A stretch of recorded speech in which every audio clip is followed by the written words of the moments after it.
Mike Evans definitely had one of his best seasons this past year, man, which you gotta love to see that. 73.1% success rate versus man. That was actually the best of his career. If you're a Panthers fan, pay attention to what I'm about to say right now, because man, the offensive coaching in Tampa Bay from a pass game standpoint was so encouraging.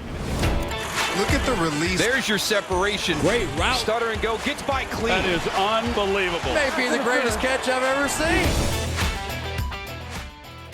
There was just so many teams desperate for outside X receiver play. And Mike Evans, obviously one of the best to ever do it. You said you tracked him. Have you tracked him a little bit? I don't think you're through his full games. Oh, are you through his full? I am. Okay. I finished you this are. morning, actually, in prep for the pod. So I am excited. So tell me, what are we looking at here with Mike Evans? I mean, from a visual, especially from a highlight bias standpoint, no degradation of skills or explosiveness, man. But what do the RP numbers tell you, though? Yeah, so on the inverse of what we talked about with T. Higgins, where I think he had potentially the worst year of his 4-year career, Mike Evans definitely had one of his best seasons this past year, which you gotta love to see that.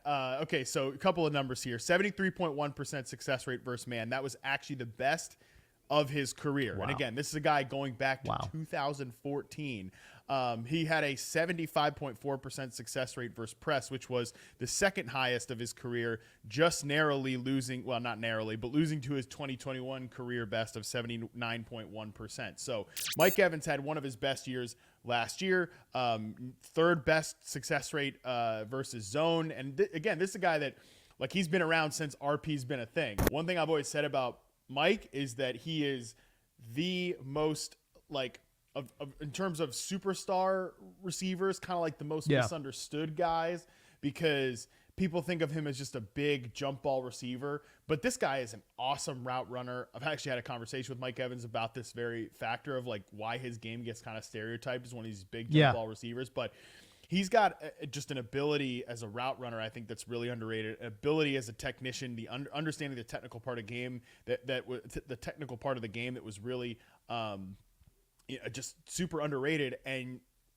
this is a great thing. If you're a Panthers fan, pay attention to what I'm about to say right now, because man, the offensive coaching in Tampa Bay from a pass game standpoint was so encouraging. And I think the biggest thing you can take and sort of compare and contrast here, Mike Evans' route tree in 2022, which I think really contributed to statistically a down season for him, and statistically kind of a season that got a lot of people not drafting, myself included, like not drafting him in fantasy. Obviously there was the Baker Mayfield factor, but you had to kind of wonder, like, all right, what's going on with Mike Evans here? Like, he was so volatile, but they had him run a go route in the 2022 Bucs offense on 27% of his routes.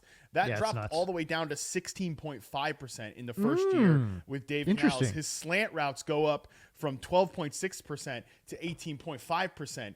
I mean, just the outbreaking routes too jump from the simple out route, 8% of his routes in 2022, 15%. Mike Evans has been incredible on all those routes I just laid out there, like slants and outs and these type of things. Like, he's been great on those routes throughout the course of his career. In the Byron Leftwich offense, and who knows how much of this is what Tom Brady wants or whatever, but it was just so like nauseatingly simple. Like, I know, again, Mike Evans, he is a dangerous deep threat. He can get the ball at any point, whatever. He's gonna crush you on these routes. But, like, we don't have to have him running a go route on almost 30% of his routes. That's just especially, and this is what makes me mad about it. In like, looking back at it, especially with the way Tom Brady was not trying to get hit, the way he was trying to get the ball out so fast and all that stuff. Right. It made no sense to do this with your best player. On the inverse, there, the Bucs, they expand and grow his route tree and, like, have him run more slants and stuff like that, because that's what Baker Mayfield's going to benefit from, getting the ball out quickly to a guy like Mike Evans, or he's able to, again, it just made so much more sense, the usage for Evans last year.